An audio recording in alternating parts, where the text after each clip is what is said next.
తల్లిదండ్రులు ప్రత్యక్ష దైవాలని ప్రముఖ సంగీత దర్శకుడు ఆర్పి పట్నాయక్ అన్నారు. వారి ఆశయాలను రేపటి తరానికి అందించాలన్నారు. సమాజంలో విలువలను ప్రజల్లోకి తీసుకువెళ్లడం ప్రతి ఒక్కరి బాధ్యతని గుర్తు చేశారు. అలాంటి మహానీయుల పేరుతో సమాజానికి సేవ చేసిన వారిని సన్మానించడం ఎంతో స్ఫూర్తిదాయకమన్నారు. సమాజం కోసం కృషి చేసిన వారి సేవలు చిరస్మరణీయమన్నారు. వారిని గుర్తించడం ద్వారా మరింత ప్రేరణ కలుగుతోందన్నారు. కమ్యూనిటీకి తద్వారా సమాజానికి తద్వారా కమ్యూనిటీకి పేరొచ్చే విధంగా ఎవరైతే సేవ చేస్తున్నారో ఆ రోజు బీసీడీ 2009లో వచ్చింది. కానీ దానికి ఒక సుదీర్ఘ ప్రయాణం అనేది ఉండింది. దానికోసం ఎంతోమంది పెద్దలు కష్టపడ్డారు.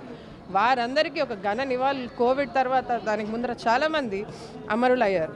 వారందరినీ స్మరించుకునే విధంగా వారి ఆశీస్సులు మనందరి కుటుంబాలపైన ఉండే విధంగా అలాగే వారి ఆశయాలు మనందరిలోని మళ్ళీ దృఢంగా పాతుకుపోయే విధంగా ఈరోజు Ammajamma Suryaprakashrao memorial charitable trust founder SNK Mahanti గారు, అలాగే శిష్టకర్ణ సేవారత్న పురస్కార అవార్డు కమిటీ వారంతా కలిపి సంయుక్తంగా గౌరవనీయులు పెద్దలు అలాగే ప్రముఖ మ్యూజిక్ డైరెక్టర్ ఫిల్మ్ డైరెక్టర్ అయినటువంటి మా అందరి శిష్టకర్ణ సామాజిక వర్గానికి ఒక తారా చుక్క ఆర్పి పట్నాయక్ గారు ఈరోజు ఇక్కడికి ఆహ్వానంగా చీఫ్ గెస్ట్గా విచ్చేయడం జరిగింది.